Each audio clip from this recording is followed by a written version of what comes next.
Hello, everyone, and welcome to another episode of The Person Behind the Pen. My name is Nick, and I am the founder of Guiding Brilliant Writers. Oh my goodness. So, I haven't seen that intro in a little bit. When we do this show, we bring on the writers from different books, which would be the books behind me. And there have been more since. So, this graphic definitely needs to be updated.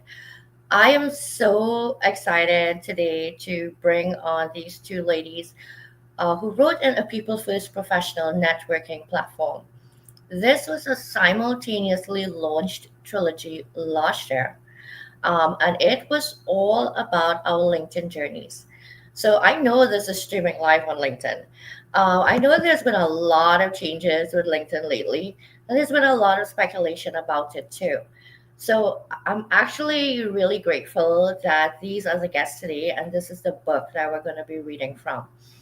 Uh, Change is not easy for some people to deal with. I want to say that I'm a person that is quite adept at pivoting, thank God. And I have to do so very much in what I do as a publisher, right? Things are always changing, and no one person's story matches another's. So I have to be able to field everybody's stories and how to get them out there the way they need to be.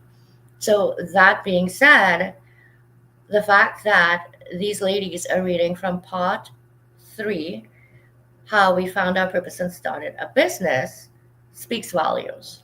So I started my business right here on LinkedIn, and I started it because of LinkedIn. I did not intend to go into business. In fact, I didn't even intend to write. That just kind of happened by chance at the beginning of 2023, which led to me publishing, which led to me leaving my job this year and starting this company. Um, we've seen tremendous growth already going into this eighth month of business. By the end of this year, we would have published eight books in the first year of business. Uh, and one, two, three, four solo authors. Yes, in addition to the various anthologies. So these ladies similarly met here and formed a connection that became so much deeper than a friendship. It's a sisterhood. And the alignment is not just on a personal level, but in their professional vision. And what did that result in? Finding our purpose and starting a business. And that's exactly what they did. They started a business. And this business, which I'll let them tell you all about, has been making some moves. If you've been following these two ladies, not just here on LinkedIn, but across social media platforms, you will know that they've hit the roads. They're not just only on social media, they're out there shaking hands and talking to people. So before I bring them up, I am going to say hi to Jason and Leslie and Sharon Rose. Thank you so much for coming to join us tonight. I know that the comments are a little bit lagged on LinkedIn sometimes, so I will catch up as the show goes on. All right, so with that, I'm going to bring our ladies right on up and I'm going to let them introduce themselves. So please welcome to the stage Christine Lynn Jones and Kristen Lynn Norai. Hi, girls, how are you? Hello. Hi, thank you for having us on tonight. Oh, goodness, absolutely. I am going to, of course, have you guys tell us all about your friendship. But, when I think I've known you guys for a few years now, um, and we all met, we were a part of a community, it seems like eons ago. And, life happens and we evolve and we find our own paths and we travel them and they weave in and out and sometimes they crisscross again. And we're at a stage where they have once again crisscrossed. And when I think back to shoot where the three of us were as individuals, you two as a pair, us three as a group, and where we are now, it is such a testament. It's not that life is always moving, but that we've chosen to intentionally move our lives in a certain direction. So, with that, Christine, why don't you go ahead and introduce yourself? Okay. My name is Christine Lynn Jones, and I live in Indiana. And I was a former educator for 33 years. I was the teacher of the year, and I was in the top 10 for our school corporation. And I'm excited to be taking the next step fully because Chris and I have been building our business in between loss, and then also I got really sick, and then working full time. So now we're able to really focus in on our mission and vision and our business, and we are taking it to the next level because we've built a solid foundation. And that's what it's all about, is building a solid foundation. So Chris and I are very excited about what we've been building. And Kristen has similar accolades in her profession too. So she's done amazing things. I'll let her tell you about it. Sure, sure. I'm Kristen Norai, and I am about 27 years into the field of education now. I have worked as a special and general education teacher, district compliance officer, a coordinator for social emotional learning programs, and now I'm working as a national professional development trainer and coach for teachers all over the country. So that's something that I have enjoyed getting to do, and getting to get into the schools and work with kids still has been very rewarding for sure. Oh, goodness. So, I know that Christine recently retired, and I know that, you're now, like you say, gone on to where you are traveling the country Yes. doing this. And Christine, said something, and I can't help but add to it, which is yes, now is the time with you retiring and you being able to uh, give full charge to this endeavor, right? That you're both working on together. And I understand that so well because for the 2 years that I worked as a gifted bipolar writer around my part time job, that was establishing the foundation. And now that I am guiding Brilliant Writers Publishing House, people who haven't known me before this just see this woman that opened a company this year and went boom. Well, no, the seed was sown a long time ago, Yes. right? And there's been pruning and nurturing and weathering storms and trying to push the seeds back in the hole and cover them back up with dirt, like all of that, right? But then there comes a point where it's not just sprouted, but now you can say, okay, I can start doing a little harvesting. And I feel like that's where you guys are now. You're at the point where you're doing a bit of harvesting. And also, because you had been laying the foundation, you're like, okay, we could start sprinkling some more seeds. And this time around, maybe we're going to put a little in that corner, a little in that corner. And it's still all going to have to do with, the main, but that's what I see. And it's what I see happening with myself too. I think entrepreneurship is like a bug. It's like once you get bitten by the bug, you're like, keep biting me. Yeah. Right? Oh, I, goodness. yeah, I think you're right too, Nicole. I think what Chris and I have noticed is that maybe before, you can interject, Kristen, or feel free to add to it. But before, we were kind of casting our seeds really broadly, and then the more that we built our foundation, the more that we figured out who we were, who our audience was, and who we were wanting to attract, and then actively making sure that we were purposeful in those endeavors. So, did you want to add anything to that, Kristen? No, just that I think you're absolutely right. Just piggybacking on what you're saying. Yeah, I feel like when we started out with this process, there was no intention of a business, and that's something that our story will share. As we share in a little bit, but we really worked backwards in the process of how we created things in terms of writing our book first, our workbook for parents first. But it's opened so many different doors at the right times, so I think that's something that's been just a blessing in disguise. Mm-hmm. You ever wonder, like, is there really a right starting point, or if it just happens the way it needs to happen for each Right. of us to put us on that path of entrepreneurship, right? So Right. wonderful. So I do see Sharon is joining us from YouTube, so I want to give a shout out and say hi. So I know right now Kristen said she's in Maryland, and Christine is in Indiana, and I'm in New York. So we want to know where you're tuning in from. We don't know you're here, and we can't say hi to you if you don't say hello in the comments. So please say hello in the comments and let us know where you're tuning in from. And with that, we are going to dive right in. These ladies wrote a chapter together. While these collaborative books bring together various co-authors to tell stories, Christine and Kristen did this one in a very unique way.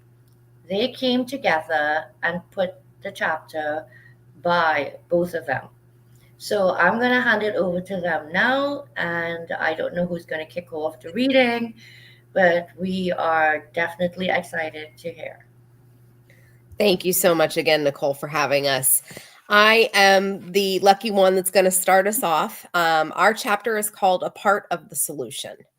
And that chapter title really stood out when I was rereading this chapter just earlier today, from the standpoint of it really lends to why Christine and I chose the path we chose in terms of exiting education in the formal way that we did. And choosing this informal way of coming back to support the field. So let me go ahead and get started, without further ado. Have you ever met your soul twin, the person that is so much like you that her reflection is like looking in a mirror, an eerily perfect example of who you are? Her words finish your sentences. Her thoughts mimic ideas in your head so much so that it's hard to comprehend someone who is so much like you. Your thoughts come out of her mouth when she speaks like you're saying them. Have you ever experienced an intense love affair? Remember all the positive and negative emotions that made you question every decision? Well, it doesn't have to be that way. You can choose to have a love affair filled with positivity and joy. That's what we did. Our friendship evolved into a close bond as we became business partners because of our shared passion for nurturing the next generation and empowering others to be their best selves. This allows us to show up positively for our students, parents, and other stakeholders. While we did not know each other yet, we joined the LinkedIn platform for similar reasons in 2022. We had found ourselves searching for a new career path. Kristen hoped to find a new career outside of education immediately. Christine joined hoping to pay it forward for 2 to 3 years before searching for a job outside of education. With our green banners up, we began to embark on our LinkedIn journey with all the other teachers in the mass exodus out of education. In 2022, there were 567,000 fewer educators in public schools than before the pandemic, and the two of us were on the verge of adding to that departure. As we each individually reflected on the situation, the sight of the green banners symbolized the profound effect of the exodus from the education sector. It dawned on us that the ramifications were so far more extensive than we had initially comprehended. It was pivotal when we realized that we could either contribute to the problem or be a part of the solution. We understood that effecting change would require us to step outside the confines of the educational system. Despite our shared desire to move away from the field of education, we both have a deep passion for teaching. Over the years, we've prioritized and cultivated strong connections with our students and their families to provide them with the best possible support. The realization that many teachers were eager to leave the profession and the idea that we might be contributing to the problem hit us with such a force that it brought tears to our eyes. Going against our core beliefs was a deeply emotional and jarring experience for both of us. Before meeting, we started separately making educational posts on LinkedIn. switching our content writing from a business perspective to an academic lens. As we purposefully grew our educational networks, we had many mutual connections. One connection, Tiffany Lull, took time to tell us each separately about the other. Having never met, we began reading each other's posts and resonating deeply with the other's message. On LinkedIn, it's common knowledge that you never know who will view your posts. This was the case for us as we stalked one another's comments and posts for about a month, like a true disaster love affair. We both laid low and watched from a distance, each comment and post pulling us closer together. When we realized we could have written each other's messages and our thoughts aligned on an emotional and professional level, we realized we needed to connect and have our first coffee chat. In October 2022, during our first coffee chat, we realized how much we had in common and our deep respect for one another. We discussed many topics about education, our roles, where we thought our public schools were headed, and the problems they were facing. We discussed the educational challenges and identified areas where we both felt passionate about making a difference. We aligned so well that we decided to collaborate on a book. As educators, we understand the importance of consistency. That's why we made it a point to meet regularly at 7:30 a.m. every weekend. This routine has proven incredibly beneficial, allowing us to start our days on a positive and productive note. Our morning meetings have become a safe space to share our thoughts, experiences, and deepest secrets. As a result, we've formed a strong bond and have been able to offer each other unwavering support through life's ups and downs. Our regular gatherings have evolved into a fundamental part of our professional and personal lives. We're truly thankful for our sense of strength and unity that have brought us. By December 2023, we had the opportunity to meet in person for the first time at a conference in Washington, D.C. However, we both felt like we were seeing an old friend after several years. We immediately picked up where we left off from our coffee chats and began creating new memories in person. We stayed together in a hotel for this first time meeting, which many would find awkward. But it was like staying with a sister, sharing stories in the middle of the night. We traveled to Dallas, Texas in March 2024 to present together at a conference. On this journey, we again laughed late into the night and made memories to last a lifetime. One night in particular, we set out to find a unique experience in Dallas. We came across a restaurant, the Flying Time Machine, and immediately decided to go for dinner. When we arrived, they asked us what day it was, reminding us that it could be any day we wanted in the time machine. So we said it was our birthday. While there, we were transported back to the world of Peanut characters and Disney-themed rooms mixed with skeletons and live characters doing impromptu experiences. During dinner, a balloon man approached the table and asked to make us a special balloon. He asked us some questions about what we did and why we were in Dallas. By the end of our conversation, he had created an adjoining hat with apples to represent our teaching and 2 brains for our writing our book. He laughed with us and joked around, but was shocked to learn how we became friends and business partners. At the end of dinner, the waitress asked us if we wanted anything for dessert. Both of us said we didn't want anything. A few minutes later, the wait staff arrived at the table with an empty plate containing the word nothing spelled out in caramel. They sang their own rendition of Happy Birthday, and we laughed until we cried and could barely breathe. In March, Kristen drove to Indiana to stay with Christine for 10 days as we started building the next level of our business. During this time, we did life together. This looked like friends of several decades, just 2 people meeting for the first time. When you do life with someone for 10 days, you get to know them on a much deeper level and what their life is like. Kristen began following Christine's daily routine and supporting her in person with her mother and the first Easter without her husband. Additionally, we did self-care and saw a Reiki healer who predicted significant events to come with our business. While meeting with the healer, she kept seeing yellow and turquoise and asked about the significance of these 2 colors. Kristen explained that they were the colors of our business brand, Inspired Ed Solutions. We were both shocked at our ability to tap into our lives on that level.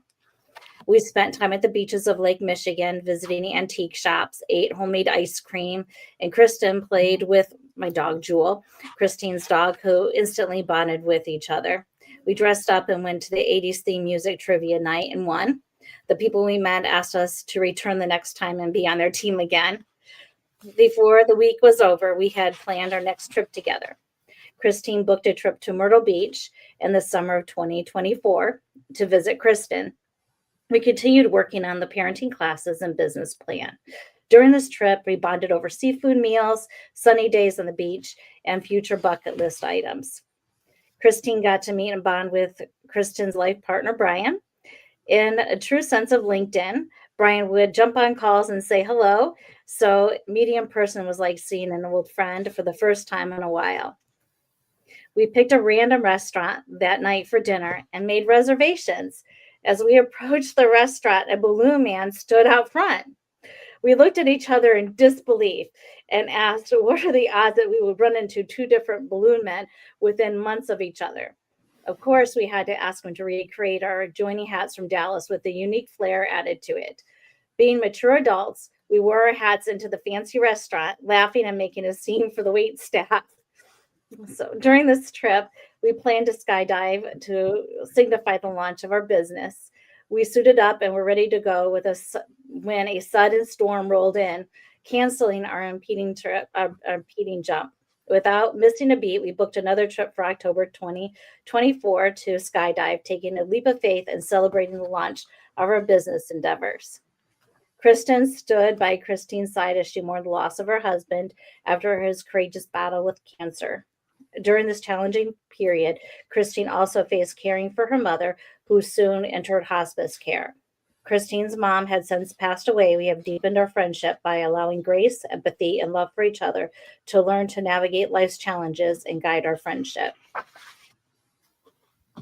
Additionally, Kristen's mother became seriously ill and required a lengthy hospitalization. My role as a daughter shifted from a daughter to a caregiver. This created a great deal of travel and put strain on Kristen over the months. Christine provided unwavering support for Kristen during the upheaval when her mother was sick. We prioritized our well-being and supported each other during these trying times. We know that taking care of ourselves leads to better work production. Through these shared experiences, we deepened our bond and recognized the extraordinary strength of our friendship. We understood that our business meetings could be restructured, knowing that our passion and purpose would carry us through. Our respect and regard for each other has and will reach new heights and forever unite us. This relationship has surpassed the mark of being just business partners and developed into a love affair and true soul sisterhood built on mutual respect, admiration, and love for one another. Because of our strong relationship, it has created a business partnership that is truly heart-centered.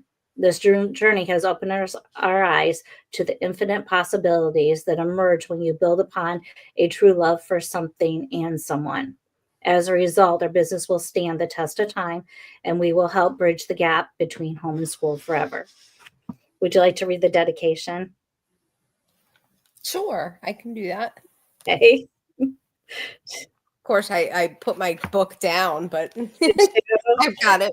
Page 32. First and foremost, we would like to dedicate this story to Nick, the GBW. Her idea of compiling these stories has allowed us to share our passion for supporting the educational system with everyone.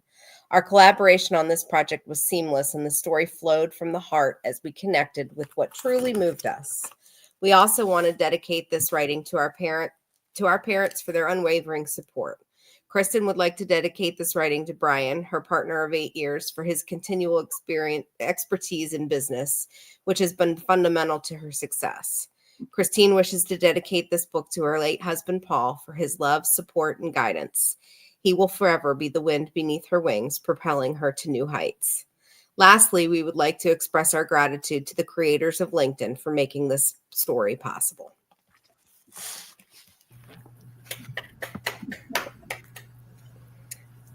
Beautiful. I know your chapter was a little bit lengthy, but that's because you guys wrote this together. So you had the opportunity to double up on, the length of a chapter. And it needed to be that way because every bit of your story needed to be there. I especially love how you did a dedication at the end, um, which is unique because when you write a book, you put a dedication. Myself as the publisher, the compiler, I put a dedication, right? Um, but for you to actually put the dedication to whom and based on your words, I think that was a very, very intimate touch. Um, you came right back around and thanked the LinkedIn platform. And that is the vision for this entire trilogy. Mhm. Um, I named it a LinkedIn love affair, as you know, and went through months of, hey, LinkedIn, give me your trademark, and LinkedIn is like, no, that does not quite align with. Now, mind you, it could be the person that technically was approving it, and the whole affair word, I guess, didn't sit well. But I guess it depends on how you look at it, and you guys expressed that in the beginning of your chapter, right? Because affairs could be, ugh, but then there are also the ones that really and truly want a grand affair. And this really was a grand affair. And that's the light that we want to put this platform in. That this platform has helped so many people before even finding each other to find themselves, to gain confidence, to better understand and gain clarity for their purpose in life. And yes, see other people's content out there who are doing something similar to you and let you decide whether or not you want to connect. And if you guys didn't decide to connect, then we would not be here having this discussion, right? So um, I think that's a big key in social media. It's actually being able to overcome that fear and say, hi, my name is, and I really like XYZ. Um, And while you guys did go on to start a business, what you gained out of this is far more than what you are accomplishing in your business, which is a lot. You gained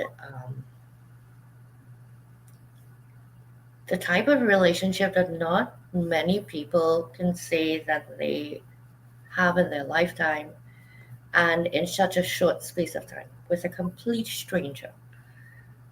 That's really what I think makes your bond so, so special. So thank you for that, and thank you for just your humor throughout the chapter as well. People tend to get very serious when they write. They feel like everything has to be politically correct. Right, You know, right. Right. and I love how you guys talked about the balloon guy and that he came back around again, and the two of you being you know who you are. You guys, of course, put the hat on your head and walked into the fine dining restaurant. Um, and that is just like the perfect expression of when people come to write with me. I want that. I want the unpolished, unedited version because Right. that is life. That is real life. And if somebody can't connect with you like this, like really, I could reach out and hold this person's hand, they're not going to buy into whatever it is you're selling. Right? And when I say selling, who's going to take it forward? What is she talking about? I had hand money. No, not that selling. But the point is the vision. And we have a vision and we want to help people and we have to pitch it, right? In order to get the word out there. People are not going to receive it the way you really and truly want them to receive it if they can't see you for who you really are. Absolutely. Mm-hmm. And I think that's what you two bring. So I want to say hi to Christopher Monaster. I see that he joined us out there as well. So thank you and welcome, welcome. Jason threw up a question. He was asking, how can we support you? Which definitely is a question we will ask here as well. What can the community do to offer support to you, other than, of course, interacting with your content and sharing it? Is there anything like tangible that we can actually do to help move the needle for what it is you guys are working on? I saw that question come in and I was glad Chasen asked it. I think the biggest thing for us right now is getting our information out there to people, letting parents know about our classes that we offer. We have a series of classes on our website that parents can look at and sign up for. And it's just a matter of getting them aware, making parents aware that we exist. One of the things that we spent a lot of time on this summer was doing market research and really delving into looking at our competitors. And one of the things we discovered is that we offer something very unique that most companies don't even consider. Our classes are all live and synchronous and tailored to individual needs, whereas most of what we found out there that exists are cookie cutter asynchronous classes that parents can take, but doesn't have that personal touch that Christine and I offer. Plus, the two of us bring together over 55 years of experience in the field in terms of helping parents. And just helping parents understand that there's not a stigma in our classes. Saying you need a parenting class is not a weakness. It's a sign of growth and needing, and strength, truthfully. I don't know if Christine, if there's anything you want to add to that.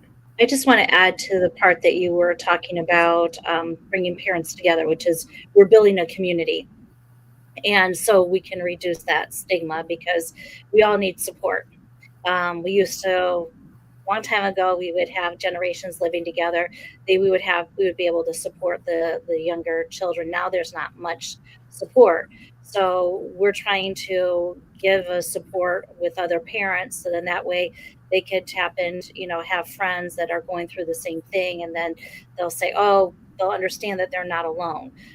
The other thing that would be beneficial too is to, if anybody knows any superintendents or anything like that, to let them know about our program, because we can go into schools and we can do our parent program. Plus we can let the schools know what we're doing. So then that way they can start to bridge the gap between home and school and have better communication between the school and home. That's great. You guys were very clear on what it is we can actually do to help. Sometimes people really do want to help, and a very generalized picture still leaves them going, well, I'm not really sure Right. what it is that they need. And in truth, everyone's busy. And 1 minute we're here, and the next minute we mean to be there, but 10 other things happened, and we're gone over there. And it's, again, people mean well, but I really appreciate you giving very concise things that you need help with. Because already we're talking, I know you girls, and light bulbs are going off in my head. Well, yeah, I think this person's a superintendent. I should really reach out and see, right? And that's how it starts. And that's why we need to do these shows. You both brought up something that I found. I want to share this before I say that. I'm sorry. I want to share this comment here from Sharon. Let's stop there. Because I think it is important for all of us, no matter the space that we're in and what we're doing, that when people see the impact that we're making, that they tell us, right? I'm big on telling people when they've made an impact on me. And it's not necessarily needing a validation thing or giving a validation thing. This is how we know that we're on the right path. This is how we know that we are, in fact, affecting people's lives. So the thing I wanted to point out is that you guys are trying to break a stigma. Now, when you talk about parenting, right, and people needing help with parenting, you are right. The first thing a parent could think is, are they telling me I'm a bad parent? Right. Are they telling me that I don't know what I'm doing? And it is going to take each parent out there, to face the mirror and say, hey, listen, I have to look beyond myself right now.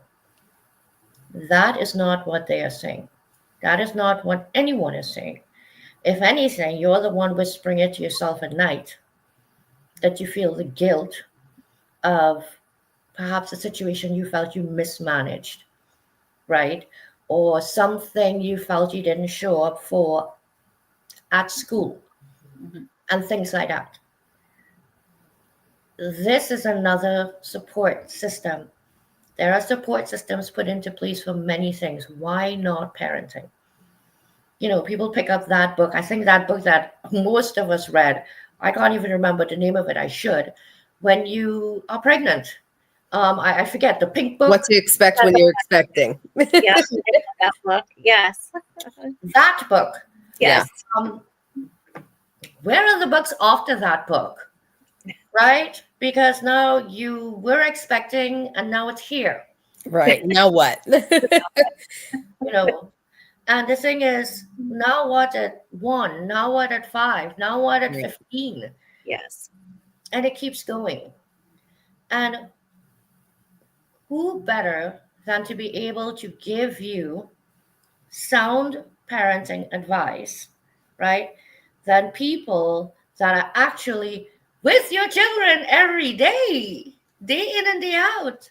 And in some instances, actually more so than you are with them because of your career, because they are nannies. And by the time you get home, they're in bed. Right. Right? So parents would be very fortunate. Like you say, you guys have a very unique lens on this. Okay? This is not only classroom studied. I went and I got a degree in this. No, this is lived experience. This is you taking home the things that other people's children are worrying about, are hurting about, are confused about, and mulling it over, trying to figure out a solution and presenting it within the classroom. But you've taken it a step further. Now you're presenting it to the parents. And there, like you say, is the crux. There is no bridge. A PTA meeting twice a year, people, is not a bridge. Okay, a bridge is something that you can cross anytime you need to get to the other side. And that is what these ladies are offering. This is not recorded classes to look at your leisure. They're live. And so part of that also pulls in accountability. As the parent, this is accountability for you to show up for class the way you want your children to show up for class and learn, right? Maybe there's even homework. I'm sure there is because I know these girls. There is, don't worry. No, there is. But the life is changing so rapidly. This world is changing so rapidly. Technology is moving. Everything's moving. But there are certain core values that should never, ever, ever shift. And Christine raised a good point. We're not in that space anymore where great-grandma raised the great-grandchildren and maybe was even there for part of the grandchildren's life. I had my son at 21. My mom had me at 19. She was 41 when she became a grandmother. But she ain't ready to take care of no kids. She's still working, right? So who's raising the child? So I think that what you're offering right now is relevant in so much more than the educational space.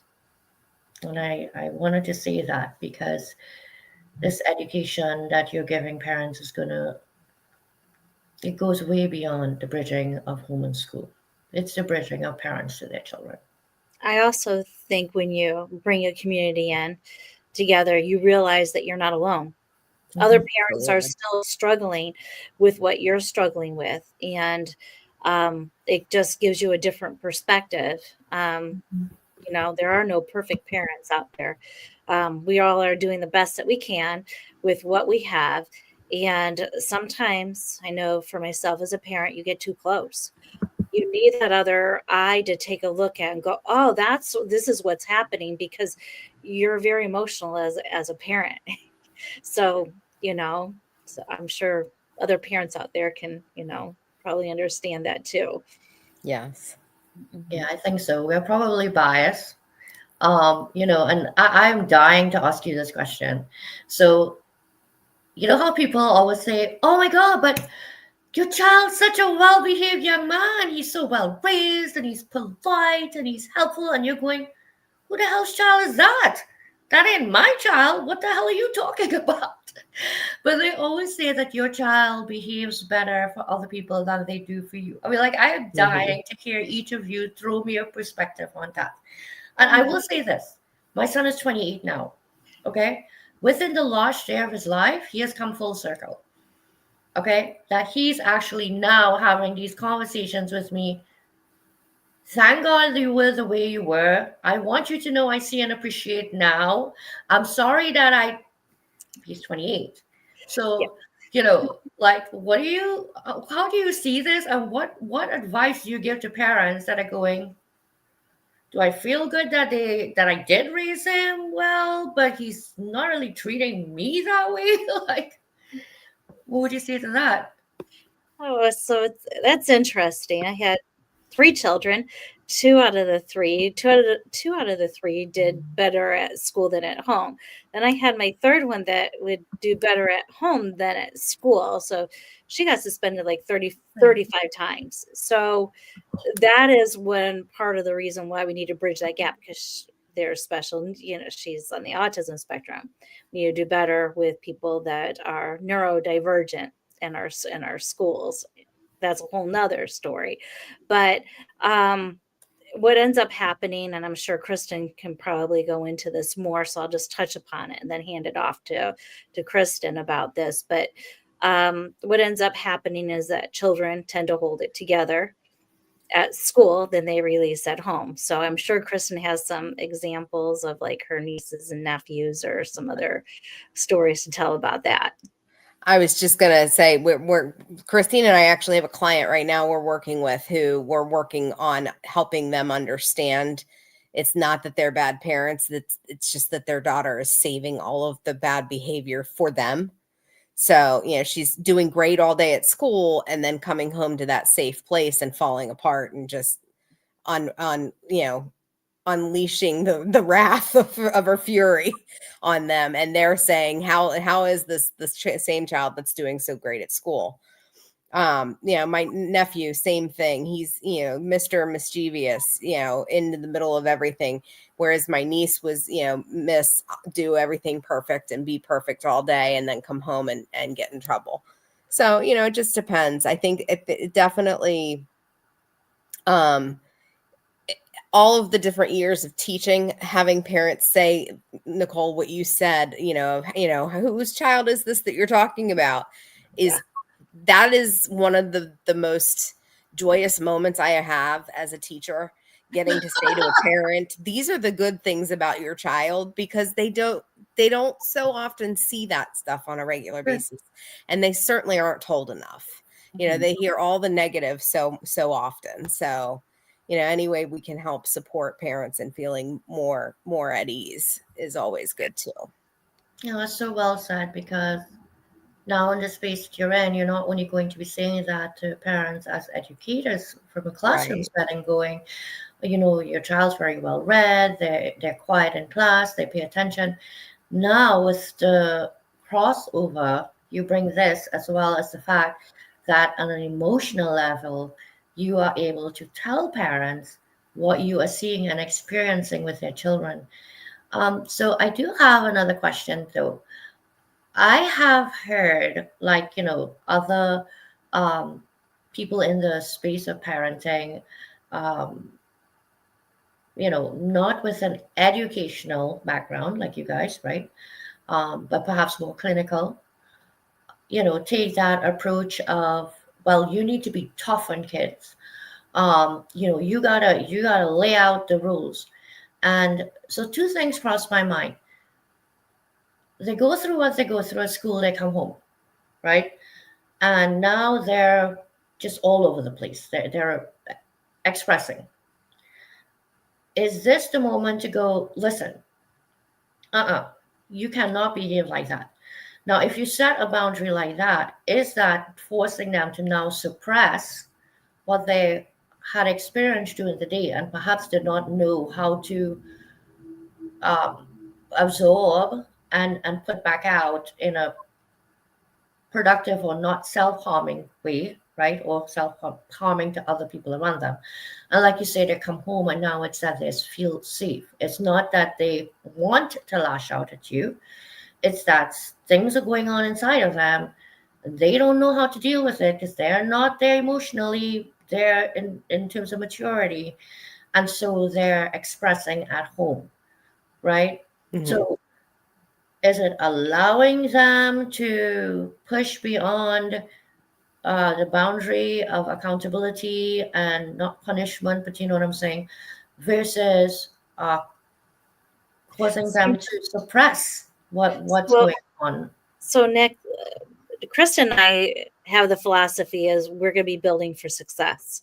So if you are expecting them to toe the line right away, you know that your child's going to be having a hard time, you're not building them for success. You're actually building in failure. So it would be allowing them, if your child, needs that time to decompress, allowing them to have that decompressed time. So if they need to get that physical energy out, let them get the physical energy out. Don't hold them to a task and say, now you have to go do your homework, because what's going to happen is you're going to butt heads and you're going to go, why isn't this working? The other thing is we want our children to become independent thinkers. And when we're authoritarian, we think for them. We don't give them a chance to think for themselves or to teach them how to do the coping mechanisms. So that's our job as a parent. Those are things that we will be teaching parents how to do and how to set up your home to do so. And trying to help parents understand it's not that you're not going to discipline the child. You still have boundaries, and kids still, have consequences for poor behavior. But, it's just like reading and math and writing. We expect kids to learn different things, but we have to teach them those skills in order to read or write or do math. Behavior is the same way. If a child isn't doing something, we need to assume they don't know how and teach them how to do it. Once we've taught them how, then we can hold them accountable. But until we can, hold them, have that lesson being taught, it's hard to say you're accountable for your behavior that you didn't know how to control yet. You've got to remember, little people have big feelings, and they don't know how to manage those emotions yet. And I would go back to, you're absolutely right, Kristen, with that they have big feelings and that they have to be held accountable. I think that's why the questioning strategies work so well too, because when you're authoritarian, you assume that they understand. When you ask questions, you get clarification, and then you know which direction to go. Is it a consequence time or is it a teaching time? So it helps parents define where they need to go more. I just loved this conversation because I feel so many things you guys touched on.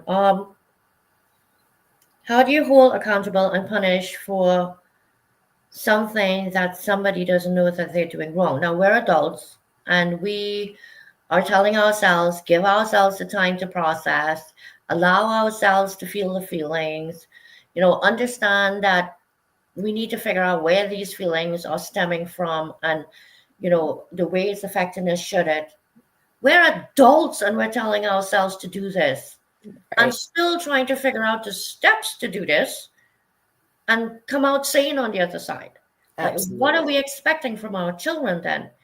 Right? And the thing is, you can have consequences and hold them accountable, like you say, once they understand.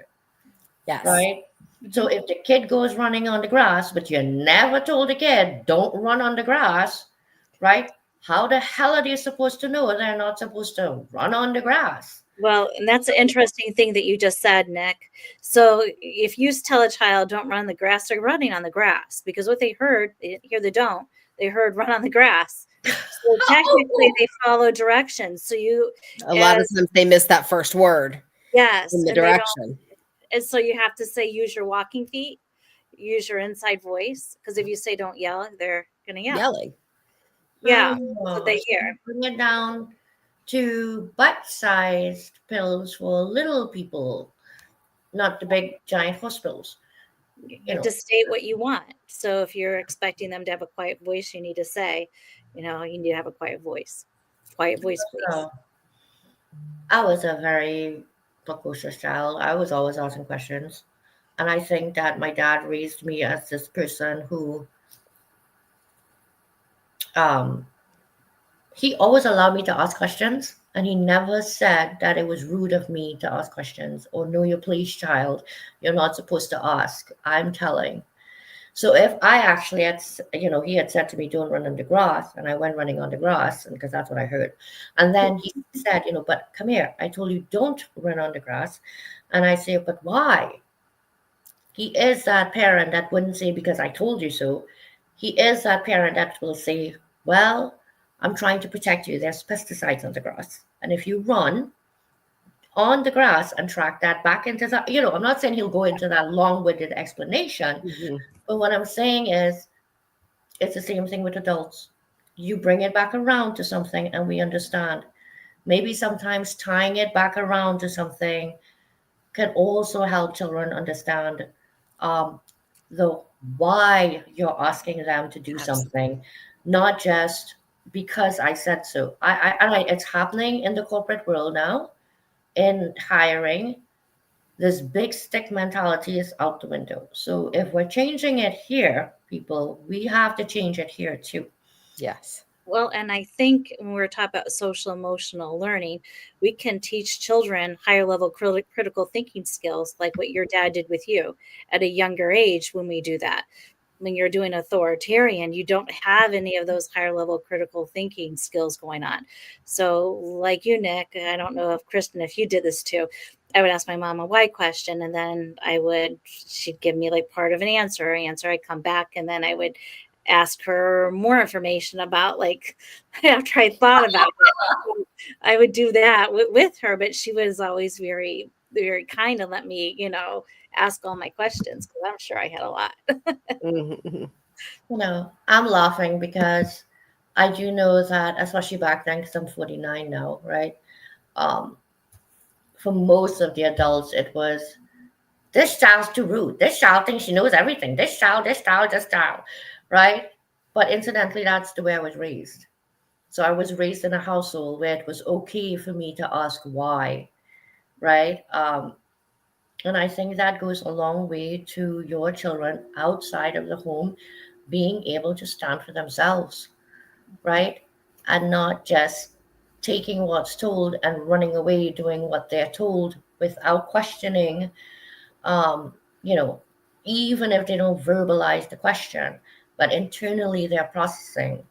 So, it's been such a great conversation. I talked a lot and I learned a lot. um, and we're like actually almost at time. So I want to thank everybody that joined in the audience and for the great comments that are popping up because there have been some really good comments. So please let us know, both of you, how we can reach you. I know you share with us how we can help you. I'm going to put my thinking cap on. A reminder to the audience, please put your thinking cap on. And then once I let the ladies down, you're going to see the QR code behind me if you would like to get a copy of the third part of the trilogy. You can reread and dissect their chapter, and you get to read 11 other chapters of people that found their purpose and started a business right here on LinkedIn as well. Christine.